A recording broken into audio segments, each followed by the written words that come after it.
Instead of joyfully planning weddings together, my two engaged daughters were always bickering. But when I discovered my youngest daughter's wedding dress destroyed and my stepdaughter standing over it in tears, I realized I'd completely misread the signs of what was really happening in our home. I'm a mother of two, my biological daughter, Hannah, 22, and my stepdaughter, Christine, 23. They grew up together after my husband passed away years ago, and I've always tried my best to hold our blended family together. Last year, both girls still lived at home with me. Well, mostly. They spent a good amount of time at their fiancés' places. Our house should have been buzzing with the excitement of two upcoming weddings. Instead, the atmosphere grew heavy every time Hannah scrolled through wedding ideas on her phone while Christine sat across from her, barely hiding her annoyance behind a forced smile. "Look at these centerpieces, Mom." Hannah held up her phone one evening, her blue eyes sparkling. "Aren't they gorgeous? They're doing this thing with floating candles and flower petals.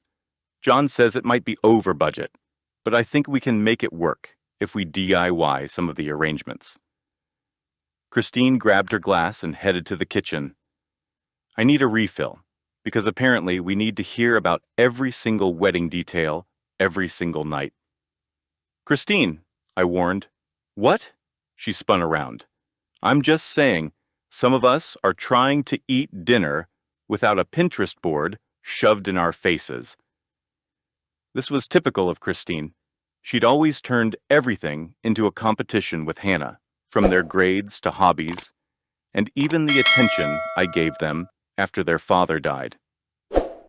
Hannah never played along, which only seemed to frustrate Christine more. "Christine, honey," I called after her, "don't you want to show us your wedding ideas too? You mentioned that vintage theme last week. What's the point?" She leaned against the kitchen door frame.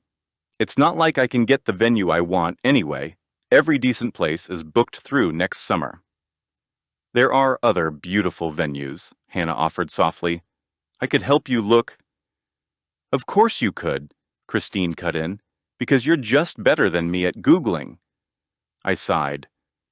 They continued bickering until I intervened. Little did I know this was only the beginning of an implosion for our family. A few days later, Hannah bounced into the living room, practically glowing. "John and I set a date?" Christine froze with the TV remote in the air. "What?" "Late January." Hannah twirled around the room. "The Winter Garden had a cancellation, and everything just fell into place perfectly. The coordinator said we got so lucky." I watched Christine's face fall. She'd been engaged to Eric for 8 months, but struggled to secure a venue. I also suspected that Eric hoped to have a longer engagement before their wedding. Meanwhile, Hannah had only been engaged for 2 months and was well on her way to getting married first. John, too, seemed pleased to move forward with their plans. "You can't have a January wedding," Christine said, throwing the remote on the couch and standing up. "That's too soon. Can't you wait?" "But we already booked everything," Hannah replied, her excitement deflating slightly. "The deposit's paid and... Oh, want to see my dress? I still can't believe I found it." Without waiting for an answer, Hannah pulled out her phone and showed us a photo of herself in a stunning $1,500 wedding gown.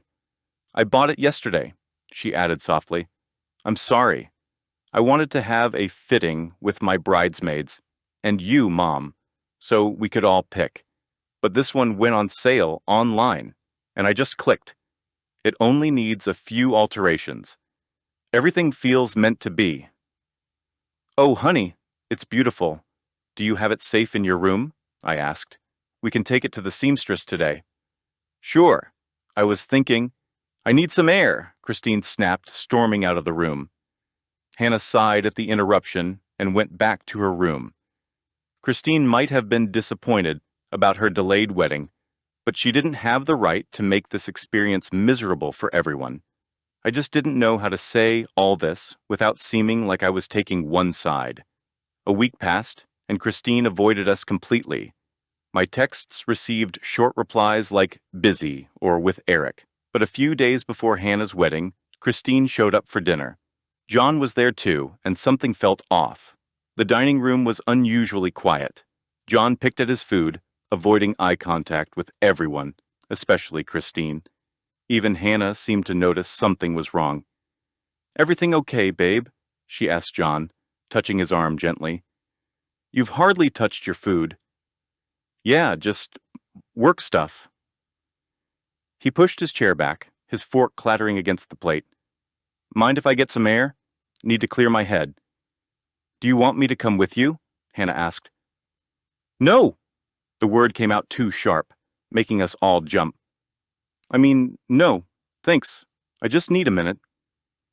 A few minutes after John left, Christine excused herself to use the bathroom. When she didn't return for a while, I started to worry. Then, she suddenly appeared in the dining room doorway. "Eric's waiting outside," she announced, her voice tight. "I've got to go." "But you just got here," Hannah said. "Can't he come in? We haven't had dessert yet." "No, I have to go. Sorry." Christine turned on her heel. Something about her tone made me follow her. I was only seconds behind, but the front door was already closed. I also noticed her coat still on the hanger, which was strange for such a cold January evening. When I stepped outside, there was no sign of Eric's car. Did they just drive away really fast? My stomach dropped as realization hit. Mother's intuition, I suppose, because I rushed back inside and headed straight for Hannah's room. As I approached, I heard a gasp. I pushed open the door and froze. Hannah's beautiful wedding dress lay on the bed, cut to pieces from the waist down. Christine stood over it, tears streaming down her face. "I swear to God it was not me," she said, her hands shaking. "Mom, I know how this looks, but you have to believe me. I didn't do this." My mind raced, trying to make sense of the scene. But Christine's raw emotion, her desperate plea of innocence, made me pause. "Okay, if you didn't do this, tell me what's going on," I whispered. With a fresh wave of tears, Christine told me everything. The truth was, she hadn't been angry with Hannah about having a wedding first. She'd been worried about her because of John. Months ago, during Hannah's birthday barbecue, she'd seen him acting suspiciously, and even caught him texting someone in our backyard. "He said they were just texts from his ex," Christine explained, wiping her eyes. "When I pressed him, he broke down and admitted having doubts about the wedding and talking to his ex about it. I told him, 'You better figure your feelings fast, because if you hurt my sister, I swear to God.'" She took a shaky breath. "I gave him a deadline to tell Hannah, or I would. Days later, he promised everything was fine, so I dropped it. I should have known better." I closed my eyes, shaking my head. "Yes, you should have said something, but I understand. You're the eldest. You wanted to protect her." I sighed and thought of something. "How did you end up in here?" I saw him leaving Hannah's room when I was heading to the bathroom. He looked guilty at getting caught and walked by me and out to the backyard. I followed and confronted him again. I asked him, "What did you do?" He just kept saying everything was fine, but his hands were shaking. Christine twisted her fingers together. "When he wouldn't fess up, I pretended to leave with Eric, but went to check Hannah's room instead. That's when I found the dress." "Oh God," I said. "He must have ripped the dress apart to delay the wedding. Why not just talk to Hannah?" "That's what I'm saying," Christine sniffled. "But it's not just that. Mom, I think he's cheating. We need to tell her the truth." I nodded. "Of course. Otherwise, she'll think you did this," I pointed to the dress. "I bet he was counting on that too. The gall of that man. Come on. It's time to stop our little girl from making a mistake." Christine grabbed my hand and we went out. We confronted John right there in the living room. I thought he would fight back, but he cracked almost immediately, admitting to destroying the dress to delay the wedding and banking on Hannah's issues, with Christine to cover his tracks.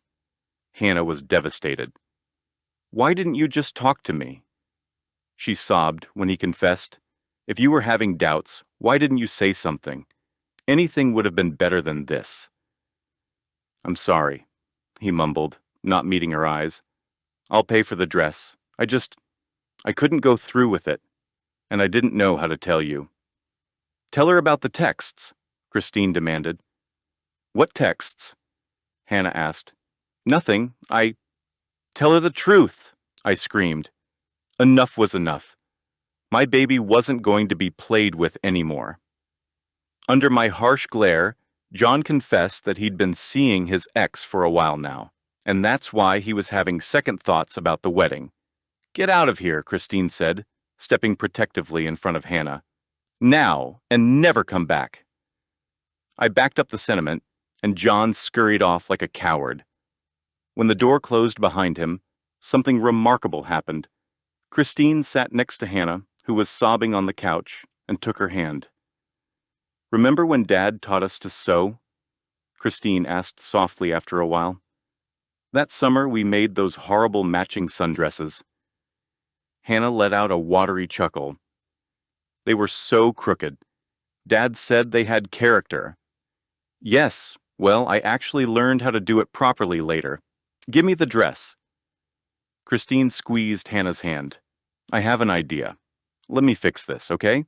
Not the wedding part, but maybe I can save something from this mess." "Why would you do that?" Hannah sniffled. "I thought you hated me." "I never hated you," Christine said quietly. I always felt like I had to prove I belonged here. After Dad died, I was so scared of losing my place in this family. But you're my sister, Hannah. I should have been protecting you all along instead of competing with you. That's when I started blubbering. Christine spent the following day transforming the ruined wedding gown into a stunning cocktail dress.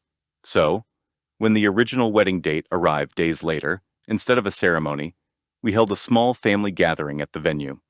Some of our relatives had traveled from across the country, so this was the perfect way to avoid wasting the money that had already been spent. Everyone was happy, including Hannah, who got to talk to her cousins and recount how we discovered John was a coward. I was glad my daughter could smile after such a thing, and I knew that it was in part because Christine had been trying to protect her all along. Our family changed that day, for the better. "Mom," Christine said as we watched Hannah twirl in her redesigned dress, showing it off to their aunts and cousins. "Will you and Hannah walk me down the aisle when it's my turn? Both of you? I know it's not traditional, but—" "I'd be honored," I said, pulling her close. "Me too," Hannah chimed in, joining our hug.